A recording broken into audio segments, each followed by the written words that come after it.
కాంగ్రెస్ అధికారంలోకి వస్తే ప్రజల సంపదని పంపిణీ చేసేస్తుందంటూ బీజేపీ పెద్ద ఎత్తున విరుచుకుపడుతున్న సమయంలో కాంగ్రెస్ సీనియర్ నేత శామ్ పిట్రోడా వారసత్వ పన్ను ప్రస్తావనతో ఆ అగ్నికి ఆజ్యం పోశారు.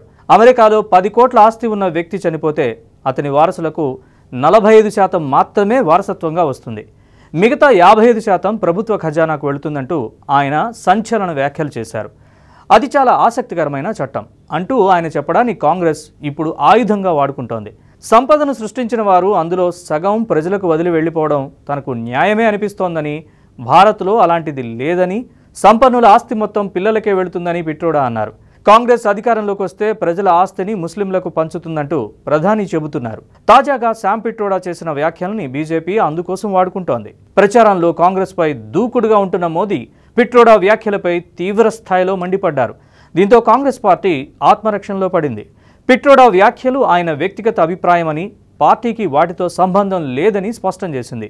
తన వ్యాఖ్యల్ని వక్రీకరించారని, ఆ వ్యాఖ్యలతో కాంగ్రెస్ పార్టీకి కానీ పార్టీ మేనిఫెస్టోకి కానీ ఎలాంటి సంబంధం లేదని పిట్రోడా చెబుతున్నారు. కాంగ్రెస్ మేనిఫెస్టోపై ప్రధాని అబద్ధాలు ప్రచారం చేస్తున్నారని విమర్శించారు. అయితే పిట్రోడా చెప్పిన చట్టంపై ఇప్పుడు తీవ్ర స్థాయిలో చర్చ జరుగుతోంది. అసలు అమెరికాలో అలాంటి చట్టం ఉందా?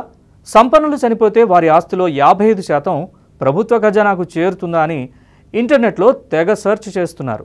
అయితే అమెరికాలో అలాంటి ఫెడరల్ చట్టం ఏదీ లేదు. ఆ దేశంలో 50 రాష్ట్రాలుండగా కేవలం 6 రాష్ట్రాల్లో మాత్రమే వారసత్వ పన్ను ఉంది. Iowa, Kentucky, Maryland, Nebraska, New Jersey, పెన్సిల్వేనియాలో మాత్రమే ఆస్తి విలువను బట్టి 1% కన్నా తక్కువ నుంచి గరిష్టంగా 18% దాకా ఉంది. ఆ పన్ను కూడా అందరికీ వర్తించదు.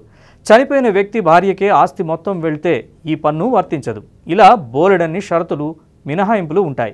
పిట్రోడా ఇవేమీ పట్టించుకోకుండా యథాలాపంగా 55% అంటూ వ్యాఖ్యలు చేయడం కాంగ్రెస్ని ఇబ్బంది పెడుతోంది.